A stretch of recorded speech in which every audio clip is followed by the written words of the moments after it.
예, 미국의 한 아이가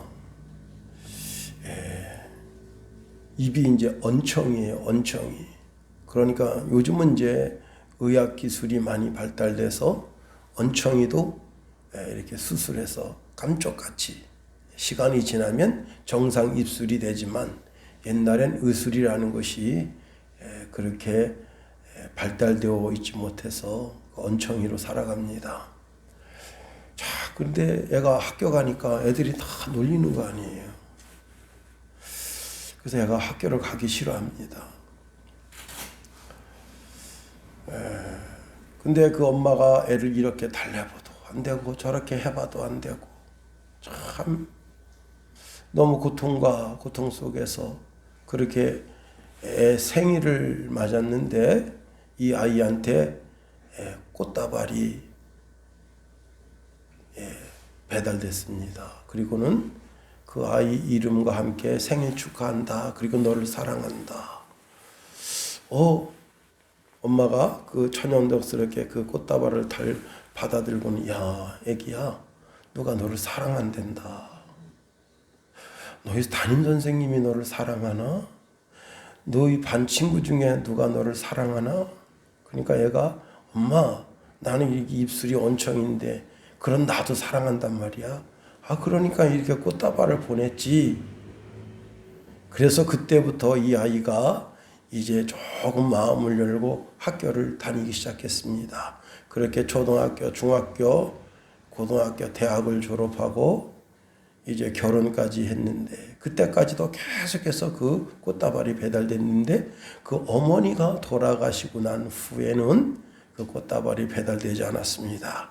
그때서 이 아이는 그 꽃다발을 보낸 주인공이 자기 어머니인 것을 안 겁니다. 엄마가 자기 딸을 사랑하는데 자기 눈이라도 빼주고 싶죠. 자기 신장이라도 하나 떼어주고 싶죠. 자기 손가락이라도 하나 잘라서 그 아이 손가락이 없으면 손가락을 붙여주고 싶죠. 그게 어머니의 사랑입니다. 그런데 어머니의 사랑보다 더 진한 사랑을 우리가 예수님을 통해서 그 사랑을 고백받습니다. 예수님이 십자가에 달리셔서 우리에게 전신의 피를 흘리시면서 내가 너를 이렇게 사랑하고 있다고 하는 사랑의 고백을 우리에게 주십니다. 우리가 그 나무 십자가에 달리신 예수님의 사랑을 알 때, 또 예수님의 사랑을 통해서 하나님의 사랑을 발견할 때, 그럴 때 사랑을 받는 사람만 그 마음의 변화가 오게 되어 있습니다.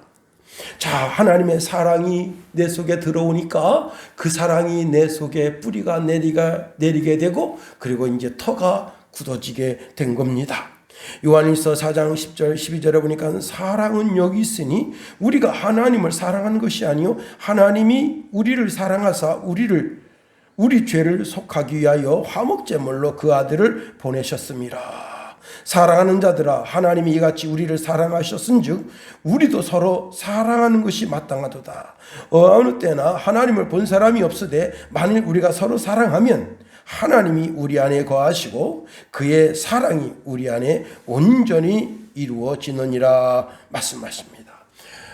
자, 우리는 우리를 끝까지 사랑하신 자기 자신을 십자가에 못 박아 모든 물과 피를 쏟으신 그 예수님을 통해서 하나님의 사랑을 발견하게 됐습니다. 그 사랑을 통해서 나도 예수님을 사랑한다고 고백하게 된 겁니다. 요한복음 13장 1절에 보니까 유월절 전에 예수께서 자기가 세상을 떠나 아버지께로 돌아가실 때가 이른 줄 아시고 세상에 있는 자기 사람들을 사랑하시되 끝까지 사랑하시느니라 말씀하십니다. 그렇습니다. 우리가 드리는 찬송가 중에 예수 사랑하심은 성경에서 배웠네. 예수 사랑하심은 거룩하신 말일세. 날 사랑하심. 예수님이 날 사랑하신다고 하는 그 사랑을 성경을 통해서 배우고 또 영을 통해서 성령이 내 속에서 하나님이 날 그렇게 사랑하고 있다고 하는 사실을 발견하게 됩니다. 그렇습니다. 여러분, 올 봄에 이제 고추를 갖다가 하우스에다 심었습니다. 예.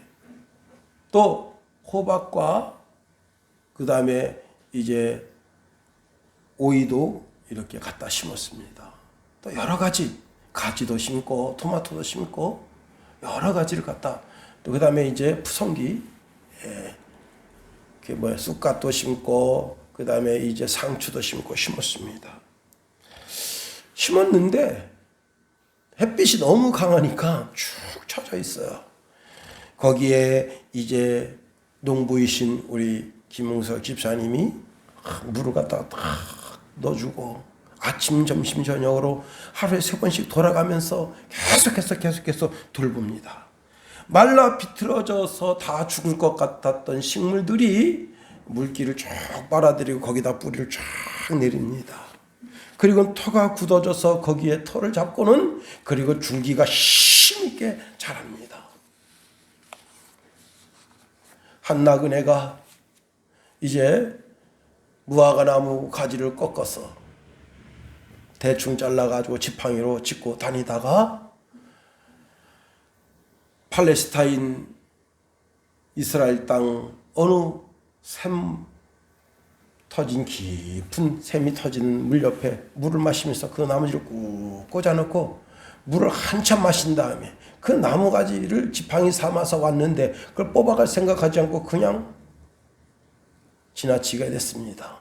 세월이 지나니 그 나무가 거기에 딱 박히면서 거기서 뿌리를 내려서 이제 시편 1편 3절에 보니까 이런 말씀을 줍니다. 저는 시냇가에 심은 나무가 시절을 쫓아 과실을 맺으며 그 잎사귀가 마르지 아니함 같으니 그 행사가 다 형통하리로다.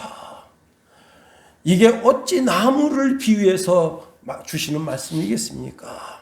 우리 인생이 하나님께 심겨진 인생은 시냇가에 심겨진 나무처럼 그 잎이 파릇하고 그 줄기가 올곧고 그리고 주야장창 열매를 맺으면서 마르지 아니함 같은 은혜 가운데 30배, 60배, 100배로 열매로 맺는다 하는 겁니다.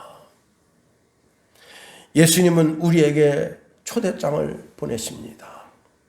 요한계시록 3장 20절에 보니까 볼지어다 내가 문 밖에 서서 두드리노니 누구든지 내 음성을 듣고 문을 열면 내가 그에게로 들어가 그와 더불어 먹고 그는 나와 더불어 먹으리라.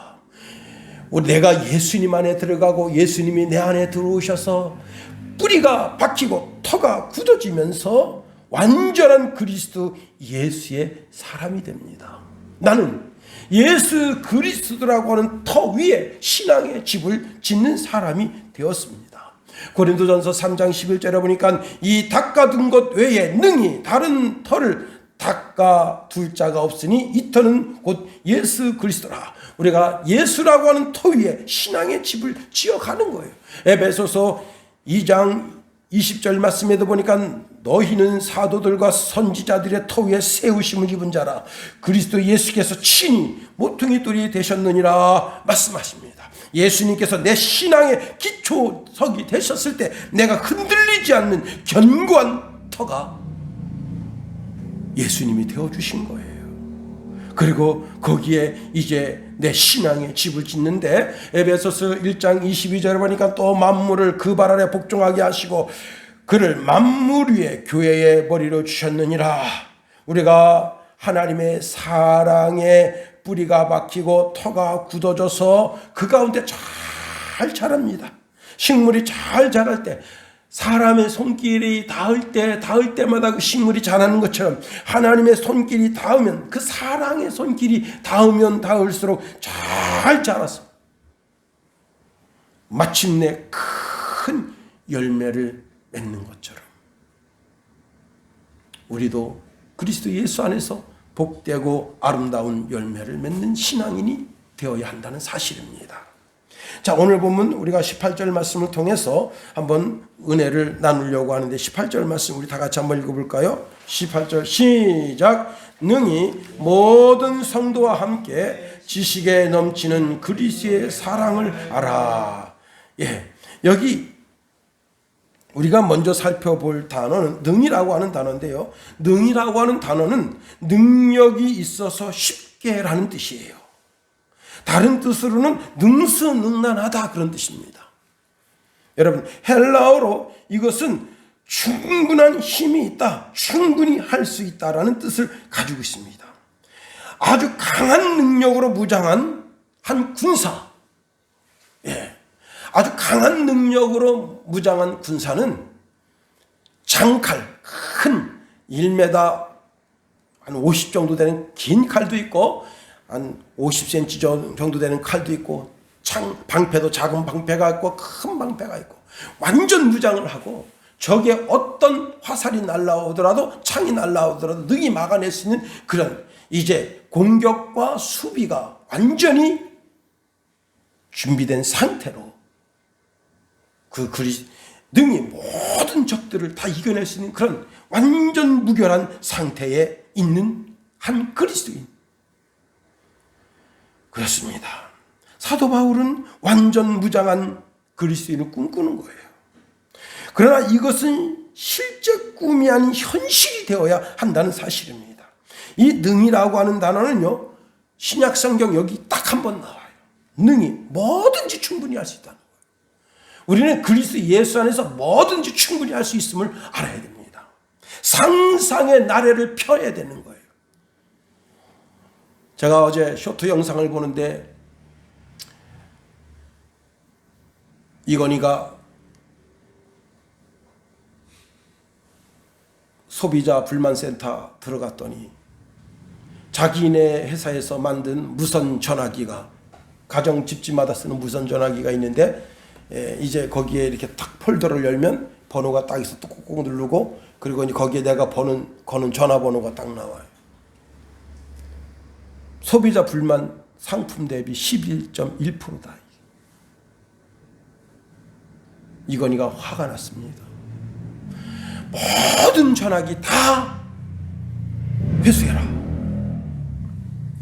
그때 돈 150억이에요. 150억.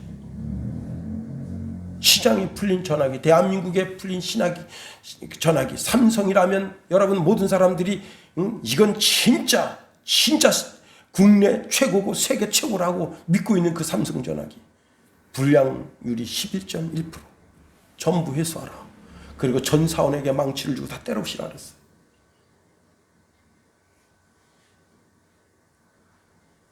그리고는 그걸 다 불태웠습니다. 사원들이 거기서 그냥 펑펑 울은 거예요. 정말 심혈을 기울여서 만들었는데 왜 에러가 나냐 이거예요. 그리고 이건희가 말했습니다. 다시는 이런 불량 제품 만들지 마라. 국민의 신뢰를 꺾고 세계인의 신뢰를 꺾는 이런 싸구려 개떡 같은 핸드폰 만들지 마라. 그리고 나온 게 애니콜입니다. 대박이 터졌어. 여러분, 자기 실수, 자기 에러를 발견하고 그것을 능히 어떻게 해요? 극복할 줄 아는 그런 대장부가 돼야지. 그걸 숨기려고 고객님 그거 계속 쓰시다가 한 2년 쓰시면 우리가 새거 바꿔드릴게요. 이런 얄팍한 상수 갖고는 안 되는 거예요. 고객님 죄송합니다. 저희가 심혈을 기울여서 만든다 했지만 에러가 있네요. 반품해 주시면 전부 금액 돌려드립니다. 충분히 능히 할 수 있어야 돼요. 상상의 나래를 펴는 대로 다 될 수 있어야 돼요. 여러분, 자, 내게 능력이 있는데 그 능력을 폭력 쓰는데 그 능력을 쓰면 되겠어요? 응? 그 능력을 쓰는데 남의 물건 훔치는데 그 능력을 쓰면 되겠어요? 물론 요즘도 국가적으로 잘 훔치는 것도 기술 중 기술입니다. 북한에서 그냥 사이버머니 전 세계적으로 훔쳐가지고 1조 7천억 훔쳤대잖아요.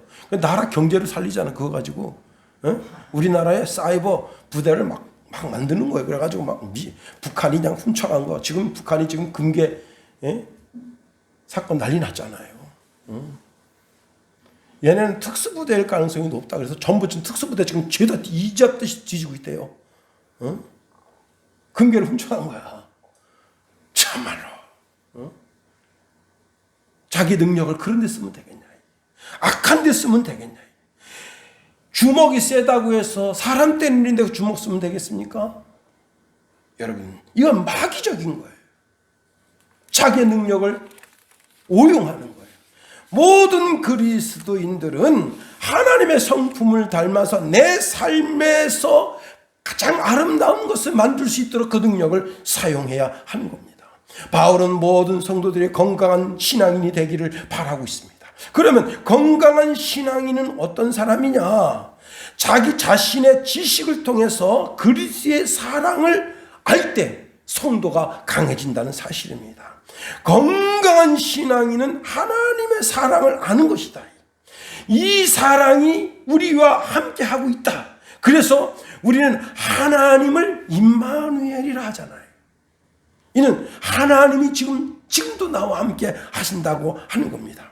우리는 끝까지 함께 하시는 그리스도의 사랑을 알아야 되는 거예요. 그래야 그리스도 안에서 뿌리가 박히고 터가 굳어지고 이제는 내 속에서 또 다른 예수가 나타나야 되는 겁니다. 그러면 그리스도의 성품 중에 가장 아름다운 성품이 무엇이냐? 물론 예수님의 성품 중에 아름답지 않은 성품이 어디 있겠어요. 그러나 그 중에 가장 아름다운 성품이 무엇이냐? 바로 온유와 겸손이다 하는 겁니다. 사도 바울이 빌립보서 2장에 그리스도 예수의 마음을 품으라 말씀해 주면서 거기서 우리에게 소개하는 것이 바로 예수님의 온유와 겸손의 마음이에요. 예수님도 이렇게 말씀하십니다. 마태복음 11장 29절 30절에 나는 마음이 온유하고 겸손하니 나의 멍에를 메고 내게 배우라. 그리하면 너희 마음의 쉼을 얻으리니 이는 내 멍에는 쉽고 내 짐은 가벼움이라. 예수님의 마음을 배운다. 그러면 예수님의 어떤 마음? 겸손과 온유의 마음을 우리가 배워야 하는 겁니다. 왜? 온유와 겸손의 마음은 성령의 열매이기 때문에 그렇다는 거예요. 사도 바울은 모든 성도들이 가져야 할 마음, 온유한 마음, 겸손한 마음. 디모데전서 6장 11절 12절에 보니까 오직 너 하나님의 사람아 이것들을 피하고 의와 경건과 믿음과 사랑과 인내와 온유를 따르며 믿음의 선한 싸움을 싸우라. 영생을 취하라. 이를 위하여 내가 부르심을 받았고 많은 증인 앞에서 선한 증언을 하였도다. 여러분, 모세는 온유한 사람이었다. 우리가 민수기 오늘 14장 말씀을 살펴봤는데 민수기 12장 3절에 보니까 이 사람 모세는 온유함이 지면의 모든 사람보다 더하더라. 여러분, 하나님께서 한 나라의 왕을 세우시는데 가장 온유하고 겸손한 사람 딱 뽑았는데 그 사람이 사울이었다는 사실입니다. 여러분이 이 시대에 가장 온유하고 겸손한 사람이 된다면 하나님이 여러분을 택해서 이 나라를 다스리는 주권자가 되지 않게 하시겠냐. 여러분, 다윗도 온유한 사람이었다. 시편 18편 35절에 보니까 또 주께서 주의 구원하시는 방패를 내게 주시며 주의 오른손이 나를 붙들고 주의 온유함이 나를 크게 하셨나이다. 그 다윗 마음의 온유함이 크게 하셨다는 거예요. 바울도 사랑과 온유함을 가진 사람이었다. 고린도전서 4장 21절에 보니까 너희가 무엇을 원하느냐? 내가 매를 가지고 너희에게 나아가랴. 사랑과 온유한 마음으로 나아가랴. 베드로도 온유한 사람, 야고보도 온유한 사람. 야고보서 3장 13절에 보니까 너희 중에 지혜와 총명이 있는 자가 누구냐? 그는 선행으로 말미암아 지혜의 온유함으로 그 행함을 보일지니라. 그렇습니다. 성도들이 가져야 할 가장 아름다운 마음, 온유와 겸손한 마음. 온유와 겸손함. 두 번째로 능력 있는 그리스도인은 어떤 그리스도인이냐? 지식이 넘치는 그리스도인이 되어야 하는 겁니다. 오늘 18절 중반절 말씀에 이렇게 말씀하고 있네. 모든 성도와 함께 지식에 넘치는 그랬습니다. 오늘 나의 나된 것은 오직 하나님의 은혜인 것을 알아야 돼요. 성도가 능력 있는 그리스도인이 된 것은 그리스도에 대한 지식을 가지고 있기 때문에 그런 거예요. 고린도전서 15장 10절에 보니까 그러나 나의 나된 것은 하나님의 은혜로 된 것이니 내게 주신 그의 은혜가 헛되지 아니하여 내가 모든 사도보다 더 많이 수고하였으나 내가 아니요 오직 나와 함께 하신 하나님의 은혜로다. 고린도후서 3장 5절에 보니까 우리가 무슨 일이든지 우리에게서 난 것 같이 생각하여 스스로 만족할 것이 아니니 우리의 만족은 오직 하나님께로서부터 났느니라 말씀합니다. 우리 사원이가 참 순둥이 중에 순둥이죠. 한 번도 어머니 마음, 아버지 마음을 아프게 한 적이 없어요. 그런데 어릴 때 이제 지가 좀 컸다고 막 엄마한테 대듭니다. 지가 지 스스로 컸는 줄 알아요. 내가 오늘 이만큼 큰 것은 어머니 아버지의 무한한 사랑을 받은 거예요. 제가 이제 그때 텔레비전에 황수관 박사가 이제 이런 건강에 대한 이제 그 건강 비법에 대해서 참 그분이 우스개 비슷하게 하시면서 참 많은 걸 했어요. 근데 그분이 그런 얘기를 하는 거예요. 자기가 집에 갔더니 그 깐난쟁이 애기가 코가 이 안에 있는 코가 잔뜩 떠서 그랑그랑하면서 숨을 못 쉬고 있더라는 거예요. 자기가 가서 코를 빨아줬대. 그래서 내가 집에 갔더니 우리 성원이가 코를 못 쉬고 이러고 있는 거예요. 어린 애기가. 그래서 내가 이제 김선혜 사모한테 얘기했어요. 여보, 그 황수관 박사가 빨아주면 된다는데. 난 못해요, 난 못해요. 근데 이리 와라. 내가 휙 빨았어요. 와. 그때 애가 코가 뻥 뚫린 거예요. 응? 여러분, 자, 어린 애기가 어머니의 사랑 없이 어떻게 크겠어요? 애가 기저귀가 지렸어요. 응가라에서 막 똥이 지천입니다. 나 기저귀 갈아줘. 엉엉엉엉. 엄마가 탁 알아보고 얘야 좀 기다려라 하고 그냥 물을 깨끗하게 씻고 분치 싹 해서 그냥 뽀송뽀송하게 해서 다시 기저귀 채워주는 거 아니에요. 응? 그런 부모님의 사랑 속에서 자란 거예요. 그런데 어릴 때는 그걸 몰라. 어느 때 아느냐? 어느 때 알겠어요? 지가 장가 가가지고 지 새끼가 코가 그랑그랑 해가지고 숨을 못 쉬어. 우리 아빠가 저걸 빨아줬다는데 야 똥기저귀 싸가지고 저거 막 방 안 전체 똥냄새가 나는데 우리 엄마가 저걸 갈아줬다는데 그때서 내가 이런 사랑을 받고 자랐구나. 그걸 그때서 지식적으로 아는 거예요. 여러분, 제가 컴퓨터 배울 때 이제 MS 도스 맨 처음에 이제 MS 도스 이렇게 쳐가지고 시스템 INI 딱 치고 이렇게 시스템에 들어가서 이렇게 컴퓨터가 부팅하던 때예요. 그때는 단 한 가지 프로그램밖에 못 쓰는 거예요. 한글만 띄워서 한글, 그것도 한글 1.0인데 이만한 플리피 디스크에다가 그걸 넣어가지고 까는 건데 진짜 컴퓨터 잘하는 사람 보면 너무너무 부러운 거예요. 근데 제 마음 한편에 이런 마음이 듭니다. 야, 이 컴퓨터를 만든 사람도 있는데 그 운영 원리는 전 세계 모든 사람이 쉽게 할 수 있게 되지 않겠냐 말이에요.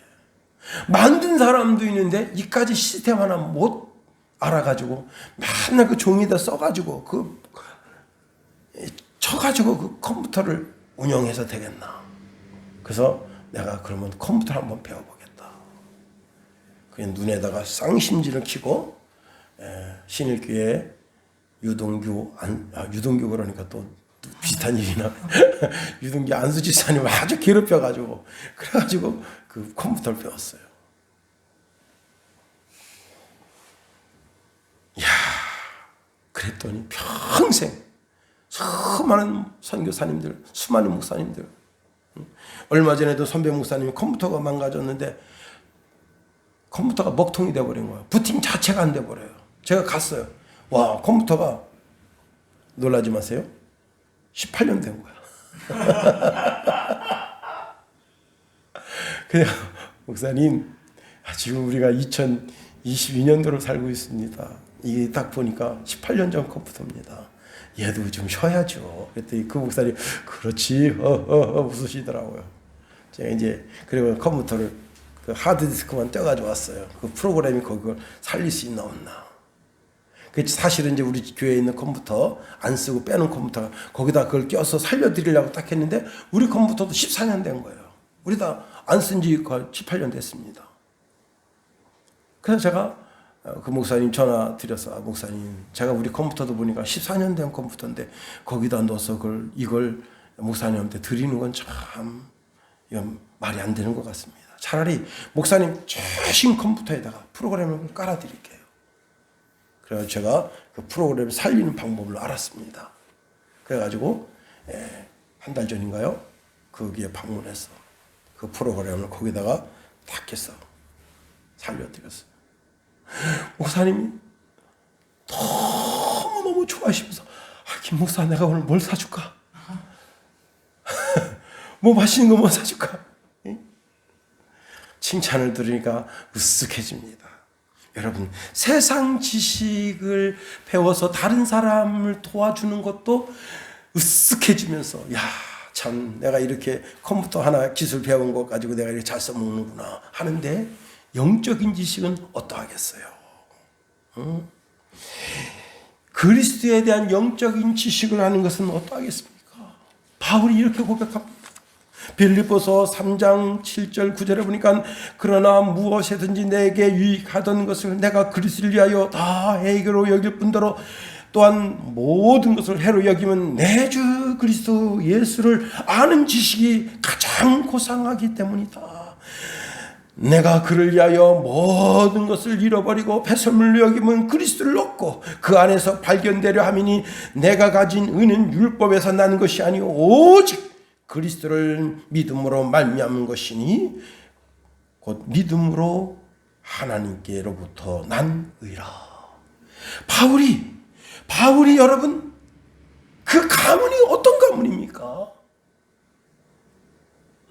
바울의 공부가 어떤 공부입니까?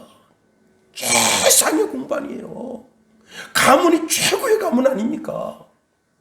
그런데 그걸 다 똥처럼 여겼다는 거예요. 그리고 자기가 아는 지식이 가장 고상한, 가장 탁월한, 세상의 그 어떤 지식과 세상의 그 어떤 것으로도 견줄 수 없는 가장 고상한 지식이 예수님을 아는 지식이었다 하는 겁니다.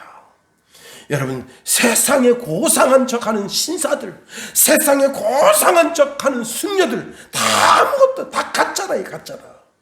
그리스도를 아는 것이 가장 품이 있고 영광스럽고 명예롭고 존귀하고 가장 능력 있는 사람의 삶이라는 거예요. 마태복음 13장에 보면 밭에 감추인 비유가 있습니다. 한 농사꾼이 평생 남의 집 소작을 해요. 그런데 이제 소 한 마리, 자기 집에서 기른 소 한 마리에다가 경을 걸어서 이랴마마 하고 밭을 싹 가는데, 그 밭이 좋은 밭도 아니에요. 좋은 밭은 집 주인 자기가 다 부리고 아주 진짜 나쁜 밭, 그 나쁜 밭을 도지 줘가지고 그 도지를 싸게 합니다. 자네가 3 먹고 내가 7 먹을게.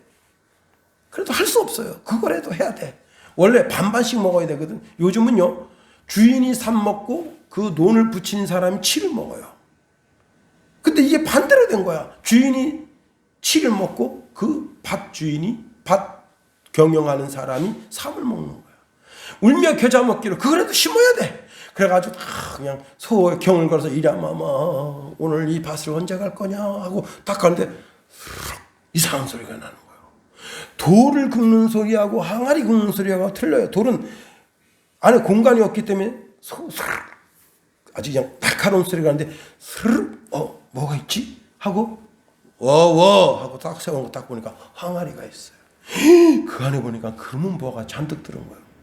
이 얼마 전에 어떤 분이 항아리 하나를 발견했는데 그 금화가 5,600억 달러인가? 금화가요 항아리 잔뜩 들었어. 근데 이게 그 금화를 해적들이 숨겨놨을 것이라고 지금 추정한대요. 근데 이걸 국가에서 다 먹으려고 그런 것 같아요. 그죠? 그 대충 뉴스를 보니까 요 금화를 개인이 못 가지게 하고 그 국가에서 아마 꼴락 먹으려고 그러는 것 같아요. 그래서 근데 이제 이 밭주인이 다 가지는 거예요. 밭주인. 근데 지금 밭주인이 누구예요? 따로 있잖아. 그래서 자기 전 재산을 팔아서 그 밭을 샀다. 왜? 밭주인이 돼야 되는 거야. 여러분 전생애를 팔아서 뭘 사야 되는 거예요? 예수를 사야 되는 거예요. 왜? 그 안에 보화가 있으니까. 영적인 어마어마한 보화가 있으니까. 그렇습니다. 사도 바울은 그것을 아는 거예요. 그래서 자기 전체 모든 걸 다 파는 거야. 자기 가문, 자기 지식, 자기가 살아온 경험 모든 걸 다 버리고 오직 예수를 산 거예요. 왜? 그 안에 온 인류가 추구하는 가장 아름답고 영광스럽고 존귀한 것이 그 속에 있는데 그게 뭐냐? 바로 예수를 아는 거예요. 예수를 아는 거예요. 그렇습니다. 세상의 지식은 알면 알수록 번뇌가 더한 거예요. 제가 이제 금강교회, 여러분 금강교회라고 하면은 성남에서 제일 가는 교회고 대한민국에서도 둘째 가면 서로 하는 그런 교회예요. 그 교회에 제가 청년부로 있었어요. 근데 이제 우리 청년대학부 선배 중에 서울대 전자공학부를 나온 분이 있었어요. 이분이 3학년 때 이것 좀 했어요. 데모. 그리고 4학년 때 정신 차리고 공부했는데 성적이 3학년 때 형편없어. 그리고 이 잘못된 사상이 들어가가지고 이분이 직장에 이렇게 취직할 생각을 안 하고 거예요. 계속 데모하는 데 다닌 거예요. 4, 5년 다니다가 이제 집안에서도 야 이놈아 정신 차려라. 응? 등 후드겨 패면서 이놈 시키. 이제 좀 있으면 장가도 가고 그래야 되는데 계속 대험하는 데나 돌아 쫓아다니고 그러면 인생 되겠나. 그래서 이제 한 5년 지나서 정신 차리고 직장에 이제 알아보려고 딱 이력서를 내니까 직장에서 뭐라고 하냐면 올라오면 진짜 오지. 지금 4, 5년 지난 다음에 당신이 가지고 있는 이 전자 시스템 이런 배웠던 거는 구식이라서 우리 회사에서 써먹을 수 없다는 거예요. 지금 막 졸업한 따끈따끈한 최신식 전자기술을 배우는 그런 학도가 필요하지 당신 같은 도다리는 필요 없어. 와, 서울대 나왔네. 서울대 전자공학부 나왔는데 세상 지식은 그와 같은 거예요. 잠언서에 이렇게 전도서에 이렇게 말씀하고 있습니다. 전도서 1장 18절에 보니까 지혜가 많으면 번뇌도 많으니 지식을 더하는 자는 근심이 더하느니라. 여러분 세상 지식을 더하면 더할수록 근심과 걱정과 염려가 더해. 그러나 그리스도에 대한 지식을 가진 사람은 그 지식을 가지는 그 순간부터 그 속에 보화가 숨겨져 있기 때문에 그 보화 때문에 기뻐하지 않을 수가 없어. 즐거워하지 않을 수가 없어. 우리는 그리스도 예수가 누군지 아는 분입니다. 가장 영광스럽고 존귀한 분. 그분에 대한 지식을 내가 알고 있어요. 여러분 세상 사람들은 예수님을 어떻게 생각하느냐? 그냥 목수의 아들이라고 생각하는 거예요. 그 여자 마리아가 좀 이상한 짓 해가지고 낳은 그런 사생아로 생각하는 거예요.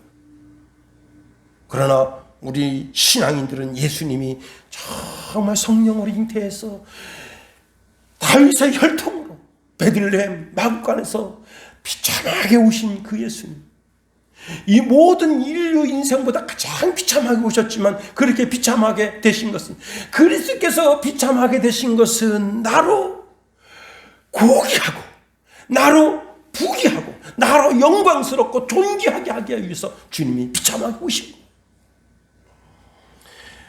우리가 예수님을 잘 알 때, 그럴 때 우리가 여러분 구약 성경을 잘 잘 알고 신학 정정을 잘 알 때, 그 구약 성경에 흐르고 있는 예수 그리스도에 관한 진리의 말씀을 잘 알 때 우리가 뿌리가 깊이 박히고 터가 굵게 서지고 그 위에서 신앙의 집이 멋지게 세워져 가는 거예요. 그렇습니다. 세 번째로, 능력 있는 그리스도인은 예수님에 대한 지식도 잘 알아야 되지만 예수님의 사랑을 잘 알아야 되는 거예요. 자, 여기 오늘 본문 말씀에 그리스도의 사랑을 알고 그랬는데, 안다라고 하는 말은 그 유명한 기네스코라고 하는 단어입니다. 이것은 알다, 이해하다, 그런 단순한 단어로 번역되는 것이 아니라 이것은 인격적인 지식의 체계를 이야기하는 것으로서 경험되어져서 안다는 거예요. 예수님의 사랑을 내가 받아보니까 알겠다는 거예요. 여러분, 예수님의 사랑을 체험하게 되니까 알겠다라는 거예요. 그렇습니다. 사실 사랑에 관한 지식을, 사랑은 이렇다더라. 옛날에요, 한 줄로 나오는 그 사랑의 재언이라는 게 있어서 사랑은 바보다, 사랑은 위대하다, 이렇게 그 어떤 신문인지 모르지만 그 신문에 매일같이 연재되는 게 있었어요. 사랑은 무엇이다, 사랑은 무엇이다. 백날 천날 만날 떠들어도 소용없어요. 경험해 보지 않으면 그 사랑이 뭔지 몰라.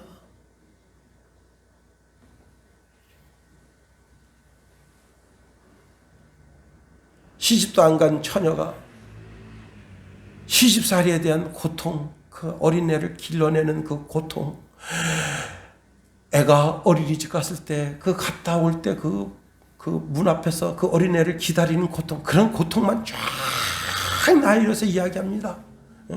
애가 초등학교 가서 터지고 온 고통, 어서 신문에 보면 다 그런 얘기잖아요. 그래서 나는 시집을 안 간다. 그러니까 시집간 그 엄마가 쭉 이야기 듣더니 애를 탁 갖다가 자기 품에 싹 안습니다. 야, 너가 내 이 애기를 이 배에 10달 동안 이 배에 임신했을 때 그 즐거움은 네가 모르지 않냐. 이 아이가 태어났을 때 참 고통스러웠지. 그러나 그 아이 그 핏덩이를 내 품에 안았을 때 그 기쁨을 너는 모르지 않니. 이 아이가 말이지 아파가지고 막 그렇게 고통당할 때 내가 하나님 앞에 무릎 꿇고 혹시 내가 무슨 죄를 졌는가 하고 하나님 앞에 막 고백하고, 그리고 이 아이 때문에 내가 더 거룩하고 더 성결하게 살게 된 그 삶의 기쁨을 너는 모르지. 이 아이가 이제 어린이집 갈 때 그때 처음으로 그 유니폼을 입힐 때 그 기쁨, 그 마음의 뿌듯함, 그 환희, 야, 나도 애가 있어서 드디어 애를 어린이집에 보내는구나. 그때 그 기쁨을 모르지. 그리고 애가 퇴근할 때쯤 돼서, 퇴근이 아니지, 이제 학교지, 학교할 때쯤 돼서 그 아파트 앞에서 모든 여인들이 입는 잠옷, 잠옷을 입고, 그 다음에 잠옷 윗들이가 있나 봐요. 잠옷 윗들을 입고, 그리고는 이제 립스틱도 바르지 않고 깨끗한 그 머릿결 그거 가지고 그 4살짜리 우리 아기를 기다리는 초라한 어머니의 아름다운 모습을 네가 모르지. 쭉 이야기합니다. 시집 안 간 것들은 이런 기쁨을 모른다. 경험해 보니까 아는 거예요. 아, 시집살이가 고통스러운 것 같지만 시집살이가 아름답고 그 속에서 주는 행복과 기쁨이 있다는 사실을 아는 거예요. 그렇습니다. 여러분, 세상살이도 사랑을 알면 알수록 그 어린 핏덩이를 통해서 느껴지는 사랑과 애정을 통해서 오는 사랑을 할 때 기쁨이 있는데 하물며 예수님이시겠는가 하는 겁니다.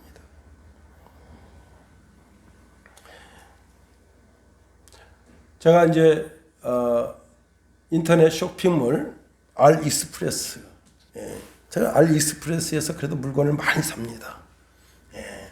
필요한 거, 가정에 필요한 거, 그 다음에 시골집에 뭐가 필요하겠는가, 이런 거 저런 거 많이 사요.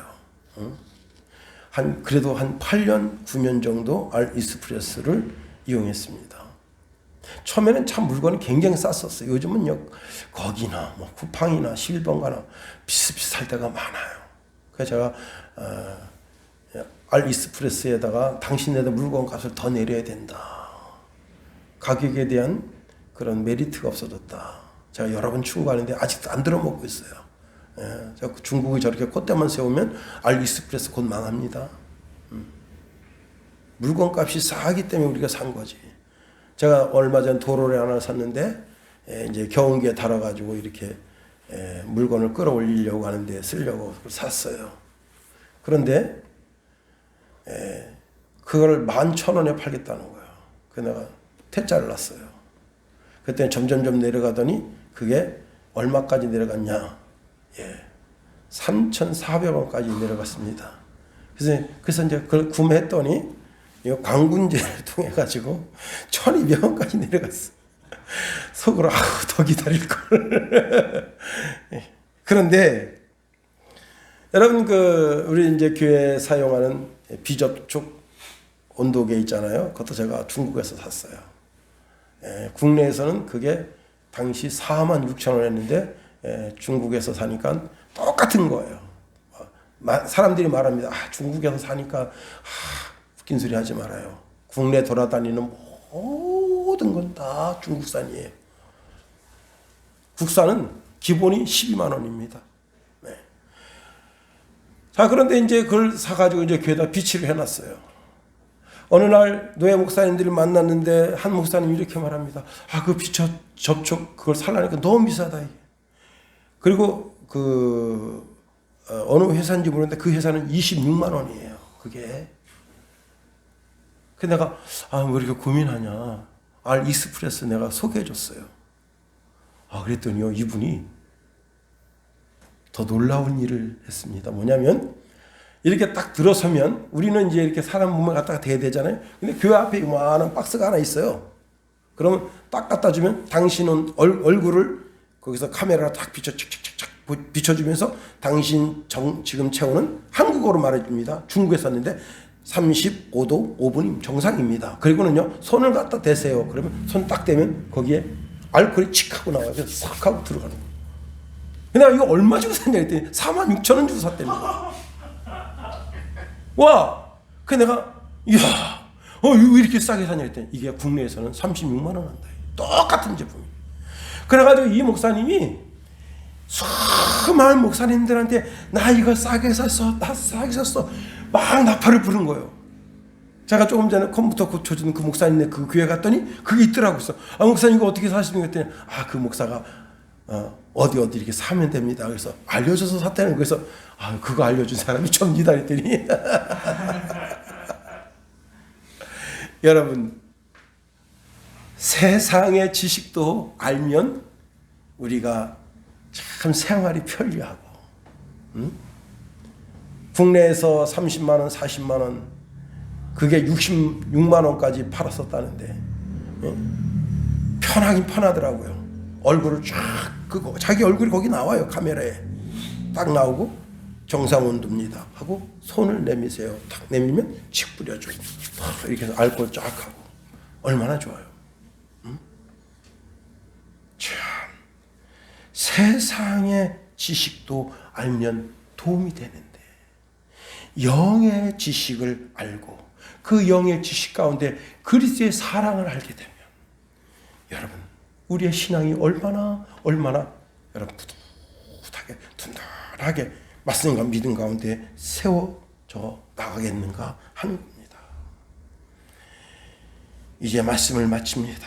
우리가 그리스도의 사랑을 알기 전에는 부정한 생각이 가득했었어요. 그러나 그리스도에 대한 지식을 알게 되고 그리스도에 대한 사랑을 경험하게 되니까 내 삶 속에 감사가 넘쳐나 주님에 대해서 사랑이 새로 솟아나게 되는 거예요. 사랑받아 보니 좋아요. 사랑을 느껴보니 좋아요. 저는 오늘 새벽에 2시 반에 일어났어요. 2시 반에 일어나서 이제 화장실 가서 일을 좀 보고 나서 하나님 앞에 찬송을 올려드리고 하나님 감사해요. 나 같은 걸 사랑하셔서 말씀을 준비해서 백성들에게 베풀게 하시고 하나님 감사합니다. 감사합니다. 그러다가 이러다가 진짜 올라이트 되겠다. 조금 더 잠을 자야지. 30분 더 자고 일어나서 새벽 예배 나왔어. 사실 우리가 하나님의 사랑을 할 때, 하나님의 지식의 사랑을 할 때 우리의 사랑이 넓어지고 길어지고 깊어지고 그 깊이가 잴 수 없을 정도로 깊은 사랑이 됩니다. 사도 바울은 로마서 7장에서 8장에서 그 사랑에서 끊을 수 없다. 세상에 그 무엇으로도 끊을 수 없는 그런 깊은 사랑의 관계가 됐어. 주님과 동거동락하는 저와 여러분이 다 되게 되기를 예수 그리스도의 이름으로 축원해드립니다. 기도하겠어요. 하나님, 우리에게 무엇이든지 할 수 있는 능력을 허락해 주시옵소서. 오직 성령이 너희에게 임하시면 너희에게 권능을 받겠다 말씀하셨는데 그 권능을 주셔서 우리가 능히 우리가 생각하는 것이나 계획하는 것이나 그 이상의 일을 이루어 하나님께 영광을 올려 드릴 수 있도록 도와주시고 우리의 지식이 차고 넘치게 도와주시며 또 그리스도 예수의 사랑을 알아서 우리가 뿌리가 박히고 터가 굳어지며 정말 그리스도 예수 안에서 멋진 그리스도인으로 살아갈 수 있는 주의 백성 다 되게 허락하여 주옵소서. 예수님 이름으로 감사하며 기도합나이다. 아멘.